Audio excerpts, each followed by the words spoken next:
So this person valued their wife's opinion. So it's the Nothing wrong with that. Nothing. Yeah. Obviously, I value my wife's opinion, Sarah. I really value your opinion, but not necessarily on certain work projects where you're not in the target market. We're just a couple of business anchors. Welcome to the Business Anchors podcast. This jingle is slightly too long. This jingle is slightly too long. Why are we talking about behaviours of top performing marketers? And why did you lock your keys in the back of your car, Lloyd? And how has it impacted your life this week? That keys thing wasn't in the to-do list thing. It wasn't. All right? That was. I just wanted to ask you because you've had a terrible week. Yeah, guys, if this may help some people listening.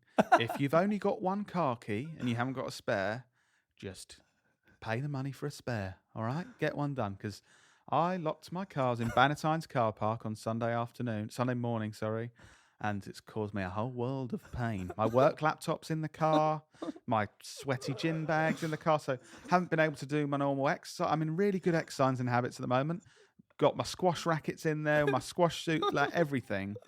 Yeah, hopefully one day I'll get my car back. It's currently been, at the time of recording, it's been 5 days. It's been 100 hours and 15 days. Oh, this is nothing to do with the podcast episode, but we were just talking about it, and I had to ask you because Well, guys, if that's the most valuable thing you'll learn from this, Tay, one of the guys at Knowlton, he's recently decided to get a spare key, and if I can positively affect anyone else in the Business Anchors community, that'd be good.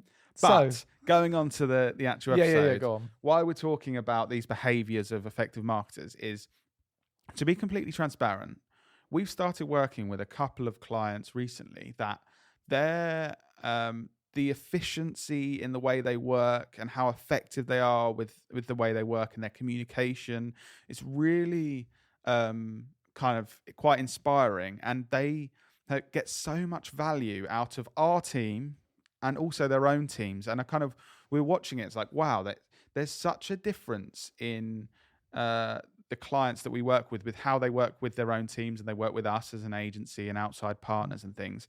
And there's a massive range of the input for marketers and the output and the value that they get. And yeah, we've seen these amazing examples of the best ways marketers can work.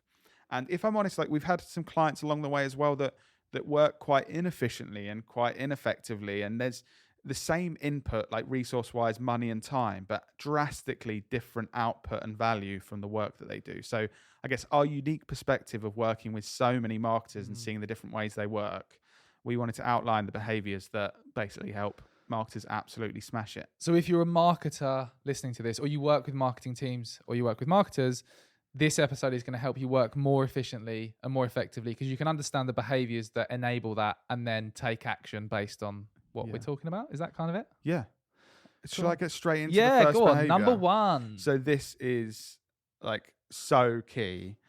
The top performing marketers that we work with, they communicate efficiently and they maximize their team's potential and kind of extract the most value from their team in every kind of communication and collaboration, that type of thing. So the opposite of this, I suppose, is like last minute phone calls or messages chasing different things or chasing things that they've said they're going to do and that kind of thing.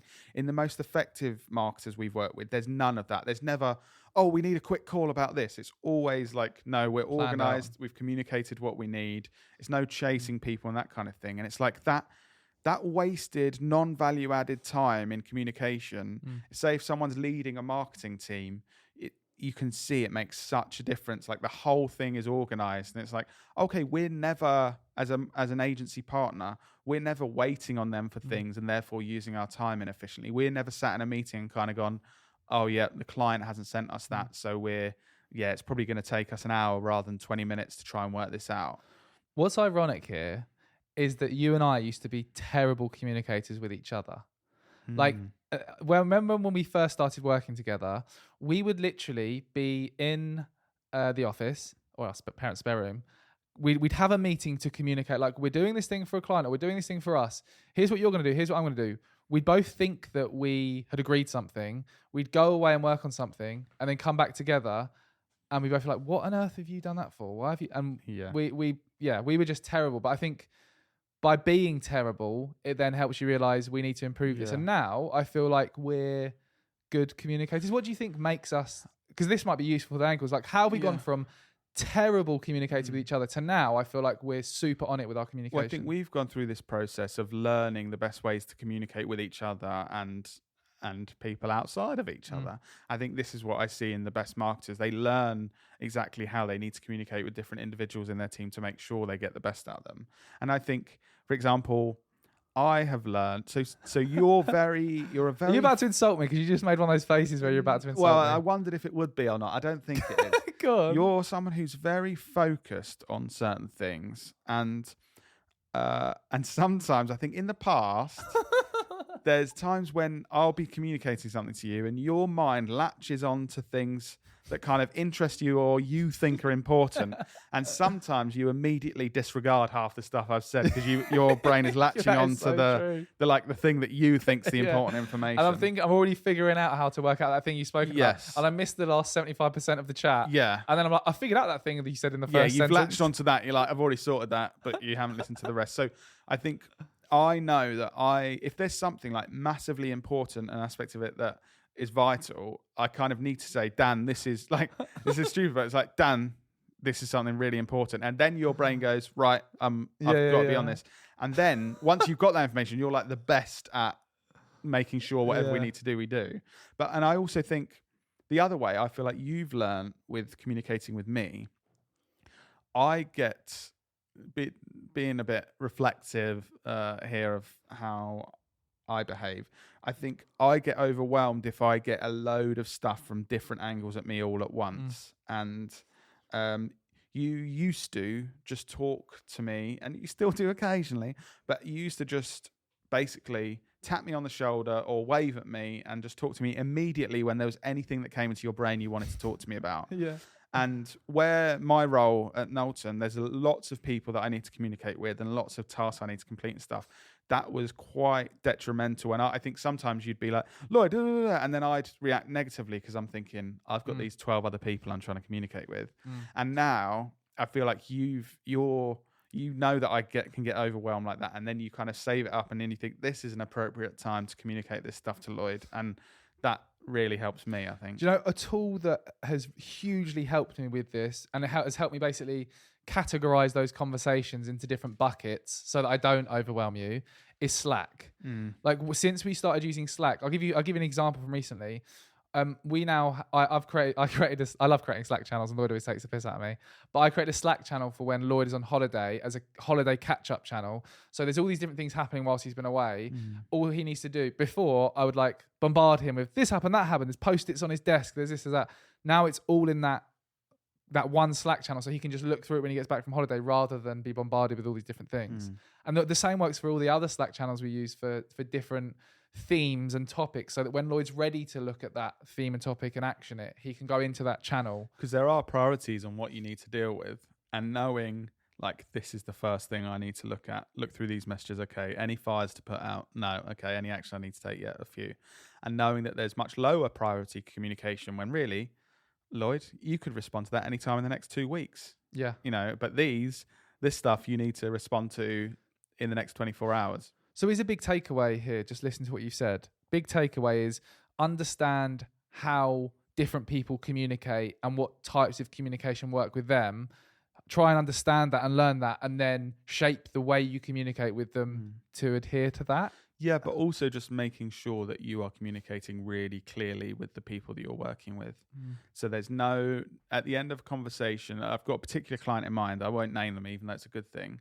But there's never a question at the end of the conversation of who's responsible for that or how is this going to move forward? They've said it's very clear. They kind of had a good conversation. There's back and forth, and then they'll say, so you're going to do this and you're going to speak with each other by this date, and then you're going to come back to me with, and it's very clear, right, everyone knows exactly what they're doing. And I actually think I can improve this. Sometimes we have a great conversation and at the end of it, I kind of think there might still be some grey areas of who's responsible for this or when is that going to happen. Yeah. And that kind of takes us into the second behavior, which is clarity in objectives. So we're kind of talking about clarity in communication there, but successful marketers, They know what they want. They provide clear briefs, and those clear briefs focus the minds and align everyone's efforts right from the start. So not kind of like, there's no one working like, so what are we trying to achieve here, or which direction are we going? They're focusing everyone's minds from minute one on where we're going. Yeah. Something I've learned on this topic as well. I've mentioned this book I'm reading in the past few episodes, Medic, which is, I've got a mate that works in software sales, doing incredibly well, like enterprise software sales, and he introduced me to this. It's kind of they call it a sales qualification framework, but it's really a framework for how you can improve your sales, called Medic. And I've started reading the book, and one of the things it talks about in Medic's like an acronym for different things. The C in one of the C's in Medic is called a champion, who's someone in a company who is like fighting your corner to want to work with you.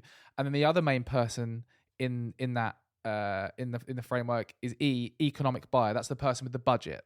Mm-hmm. So normally they're different people. The person that's come to you and interested in working with you is like, yeah, I really love what Knowlton do, but they don't necessarily control the budget. So you have to get the economic buyer on board who controls the budget. Yeah. One of the things they say in the book, which is quite common, is that the champion, or the person who's come to your business to work with you, is really excited, says, when you're asking, what are your objectives? What do you want to achieve? They say one thing, but then when you speak to the economic buyer, a lot of the time their objectives are very different, because there's been miscommunication, or they haven't really aligned the objectives. So in a book, it tells you a piece of advice this is especially for salespeople, when you're engaging with the champion and they're telling you, here's what we're trying to achieve this year, make sure you're speaking to the economic buyer or anyone else involved in the business to regurgitate those objectives and make sure that they're all aligned. And from the other side, if you're a marketer working for a company, make sure yourself that you're super clear on the objectives and they are aligned with your CEO or CMO or anyone else senior to you. And the easiest way to do that is to just repeat them back to them. When you're having meetings and your CEO is going, yeah, we're really trying to achieve this year and that, say to them, okay, just to clarify, you want to achieve this, this, and this. And they're the three key things we're focusing on. And then they can say, yep. And then that ensures you're all aligned. Yeah. Yeah. I think having this clarity and objectives from the start, again, it means that you get rid of any wasted time or brain energy or resource. So if everyone from minute one, and this is even before you've started a project or something, we all think about things, you might not want to, but in your own time, or you might think about things in the car on the way to work or on the tube or whatever. And say you've got a team of 5 marketers within your own department, and then you're working with an agency and there's 5 different people there that are working for your business. Imagine if you've really clearly outlined your objectives before the project's even started. You've got 10 brains already working in the same direction towards something, come up with ideas, having thoughts and feelings about how this project can be a success. Whereas if you don't outline those objectives and have that clarity, you've got 10 brains working really ineffectively and inefficiently in different directions, not just at the start, like I'm talking about before you've officially started, but maybe, up to halfway through the process when it's still not outlined. Yeah. And if you think of all that brain energy, power, and resource going in the same direction or different directions, that's why there's such different levels of outcomes between these teams. Just thinking from the anchor's point of view, listening to this now, just thinking practically, I'm thinking we're going through these different behaviors. If you were a marketer listening to this episode and hearing about these behaviors, how do you think they can best use this episode to improve? Like, do you think, I'm just putting myself in their shoes, like we've spoken about clarity and objectives and efficient communication. Would you, after this, like come up with a bit of an action plan to figure out, right, the way I'm going to ensure clarity and objectives is I'm going to have this action when we have our weekly meeting to clarify the objectives with my CMO, or I'm just thinking like practically applying all of this. There's 5 points we're going to talk about, and I think basically you can do your a little self-assessment with these 5 points. Right, yeah. And if there's like an audit, like a kind of audit. And if there's anything, so say you're like, clarity and objectives. If you find yourself making excuses, oh no, well we can't always have clarity and objectives because we don't have the information we need or whatever. It's like, right, stop yourself there. Why don't you have the information you need to be clear in your objectives? Oh, because my boss doesn't give me that. Okay, let's deal with that issue then. Yeah. Anything that there might be, I think just a little self-assessment, an audit of your your position in the company and which ones you're not doing, and then actions. Okay, how can I get closer Useful. to this? Yeah. Nice. I think that's just Okay. useful for anchors listening. What's the next one, Lloyd? The next one is empathy for the target market. So obviously, target market is very important for marketers, actually knowing who you're marketing to. And empathy, I actually think in the world, empathy is the most important thing, but it's also very important in marketing. And it's top marketers, they understand that it's not about personal preferences. You're very rarely the perfect target market. So you need to resonate with the target market, put yourself in their shoes, and give feedback on their behalf. Or if you find that hard to do, find people that are in the target market or understand it better and have feedback. Do you remember, we can't name names, but we worked with a brand, and the person from the brand we were working with, they made all their decisions based on their wife's opinion. Yes. And the wife wasn't the target market. Yeah. That was really... I think this is hard to deal. It was hard to deal with the situation, but it's a really good example of what not to do. So this person valued their wife's opinion. So it's nothing wrong with that. Nothing. Yeah. Obviously, I value my wife's opinion, Sarah. I really value your opinion, but not necessarily on certain work projects where you're not in the target market. Yeah. So this person really valued their wife's opinion on their work, which is a bit unusual to take it kind of home. A lot of people don't do that, but at the same time, each fair to their enough. own. Yeah. And so we had feedback from this person, and then we kind of had feedback the next day. I spoke to my wife, and she said she didn't like these bits, this bit, and it's kind of like, right, okay. And the tough thing here was Lloyd's very like PC with this kind of stuff. But your wife's opinions are very valuable, but neither the person we were working with or that person's wife were being empathetic to the target market and putting themselves in the shoes of the target market. They were just giving their own personal opinions. So this person's wife was not anywhere near the target market, and then they're asking us to implement feedback for her to like it. and obviously So how do you deal with that situation, Lloyd? Talk us through. That's a different podcast. But I'm sorry to say, but in this situation, that person's wife's opinion was not worth listening to for the objectives we're trying to achieve. So neither him or his wife had empathy for the target market. They both gave their own thoughts that were actually irrelevant. And that's obviously a really bad example of this. But if in your business there's elements of that, or people or marketers that not necessarily using their wife's opinion, but say their own opinion, I'm a 40-year-old, I'm not, by the way, 34. If I'm a 40-year-old male who likes cars and remote aeroplanes, sound like a bit of a prick. Okay, but yeah, no offense, guys. That was a joke, not a prick. Remote aeroplanes could be fun. If you've got a skincare brand for females 18 to 24 that don't like remote aeroplanes and cars, I just think you've got to be honest and think, I might not be the best person to give feedback here. Either I really need to work on my skills of putting myself in the shoes of that demographic, or I need to think, who can I work with that I can trust, that I can say, for this target market, what do you think of this? Can you give me some feedback and help me understand what's important to this demographic? I think that needs to be reinforced by actual data as well. Like rather than everyone having an opinion like this person's wife or them, I think the target market will like this. Actually test that content and ask them for their feedback and interview them and do focus groups and that kind of stuff, so you can actually have data rather than just my gut tells me that they'll like this. Actually try and test and speak to them. A risk of especially in small businesses or small teams is you find one person within your team. Sian is 19 and likes skincare. She's in the target market. And a risk I've seen in a way this can go badly is then that the whole project is based around the feedback of this one individual Sian who's in this, she might be on work experience. So I do think try not to judge it on one person's feedback, but obviously if there's a number of people, or you can get that person's feedback, make sure that's not solely what you base things on. The other challenge is listening to the feedback from like the loudest person in the room as well.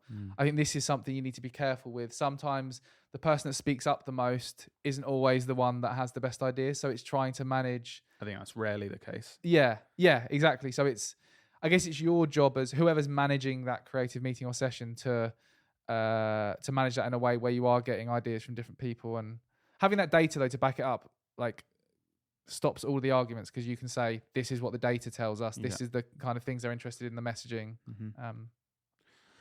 So our fourth behavior is trust in the team. Now, I think this is something that could be quite hard to get to. You might not feel like you're not at this. You might not feel like you're at this stage with your team at the moment, your marketing team, whether it's big or small. You're working with an outsourced marketing team or in your own business. But a successful marketer isn't just a messenger. They're not just talking about their ideas and saying, yeah, this is what we're doing. They're not saying to their team, right, we're doing this, this, and this. They have trust in their team and their skills to be working collaboratively rather than just doing what they say. If you think it's the difference between having one person's brain, you as a marketer, and people doing tasks for you, compared to 10 people's brains and all adding value. How, like, I would say you're the king of delegation. Like, I've traditionally been pretty rubbish at delegation and been the classic, like, micromanager wanting to do everything myself.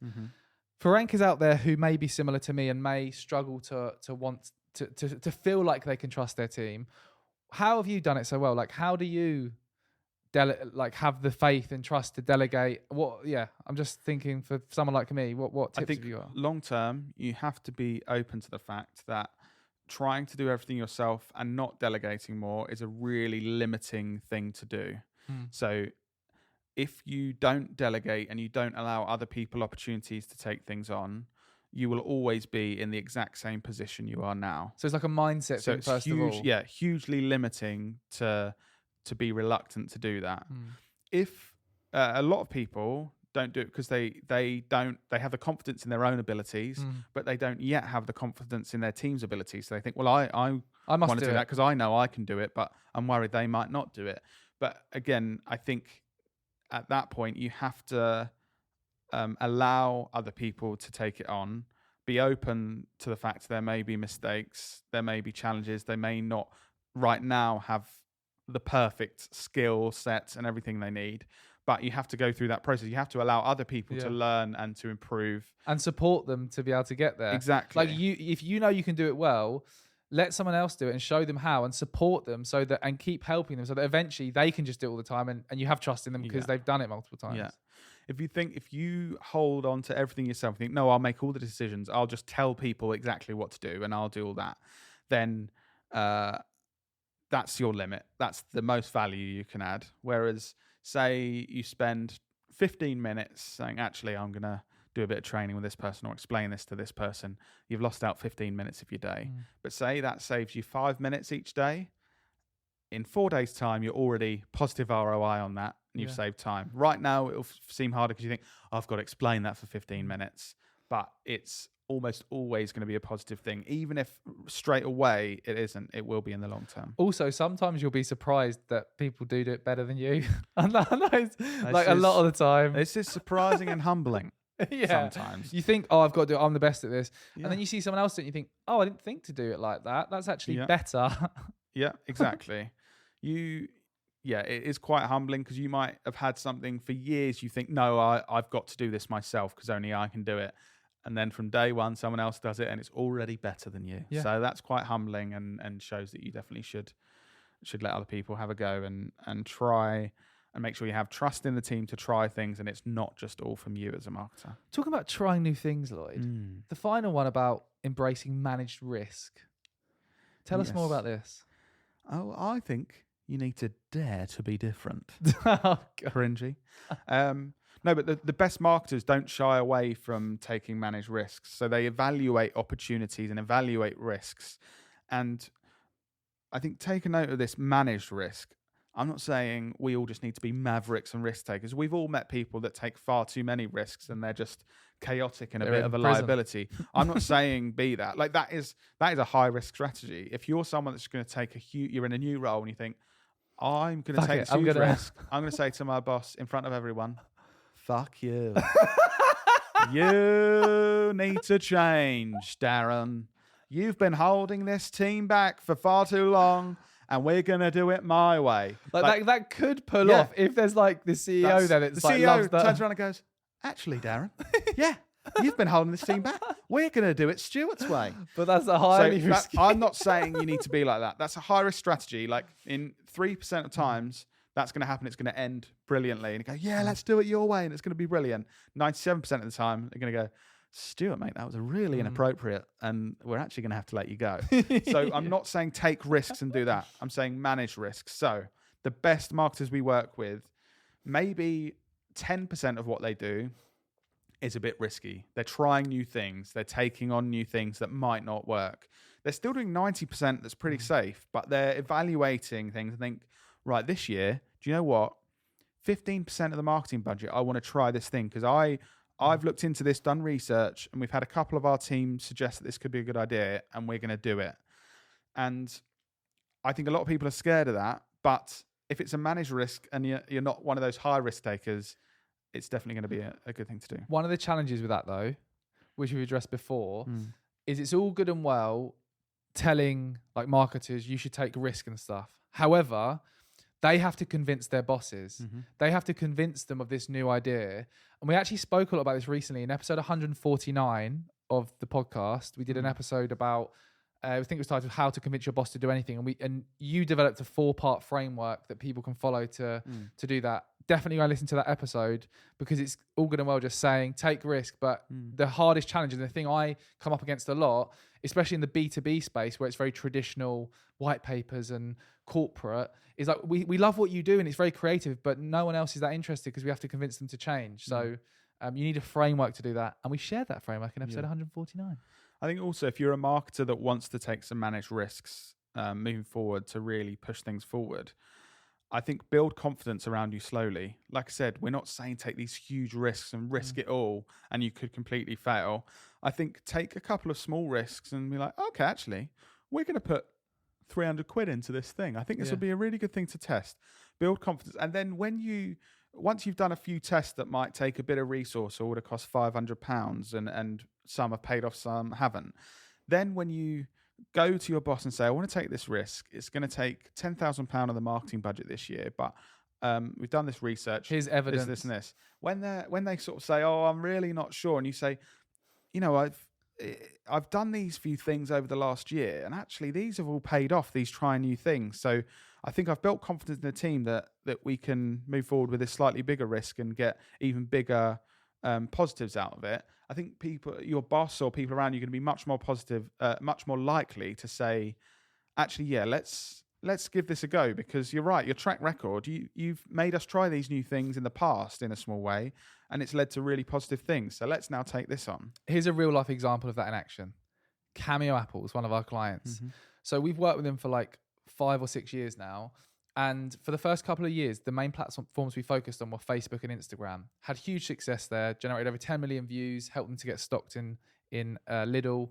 But eventually it started to get more expensive to advertise on those platforms. So we said to them, we really recommend trying new short form vertical video platforms like TikTok, which is a bit of a risk. It's a new approach. But we positioned it to them by saying, let's do a small test on TikTok with a small amount of budget to show you what's possible moving into next year. And then we'll look at the data from that small test and then we'll see if it's worth it or not. We did that small test and the results were insanely better, way more cost effective. We then presented that to them and said, right, next year, let's focus heavily on short form vertical video platforms. And they've just invested in working with us again because of that. So that helped us take a very old school business that wouldn't have just invested in this massive vertical video strategy, because they are a bit more old school and they are risk averse. And we doing that small test and showing them the value. Look, it worked. Man, yeah, going, look, we've just taken this small managed risk and we've shown you the results we can get. And then they went from, you know, this old school business that really doesn't take many risks to going with a completely new strategy that paid off massively for them and performed much, much better than what they've done in the past. Take more risks. Managed risks. Managed risks. Do you know what would be risky? What? Just spending a few minutes just writing a review for this podcast. You could. That would be a managed risk, though, wouldn't Yeah, it? managed risk. Because I think, you will take a couple of minutes to do it and you could spend it doing different things. But, feeling a bit, no, nearly said frisky. feeling a bit risky. Let's just take a couple of minutes, just do something different. Like, just go for it. Sometimes we even look at those reviews and mention them in the podcast and promote you and your business randomly. God, that sounds like a risk worth taking. Write a review. Yeah, that would be lovely if you could take that risk. We'll just wait here whilst you write it. Okay. Still waiting. Oh, you're driving. Okay, sorry. Yeah. All right. We'll do it when you pull over. Maybe the next service station. Cobham is a good one. I'd recommend. Ooh, Cobham is a good service station. Any food around the world, Cobham. You could get noodles, Asian cuisine, Mexican. I've said all the foods and I've named 2. But Portuguese, peri-peri chicken. Anyway, pull in at Cobham. Leave us a review. That would be great. And we'll see you in Cobham next week. I'd love an excuse to go to Cobham.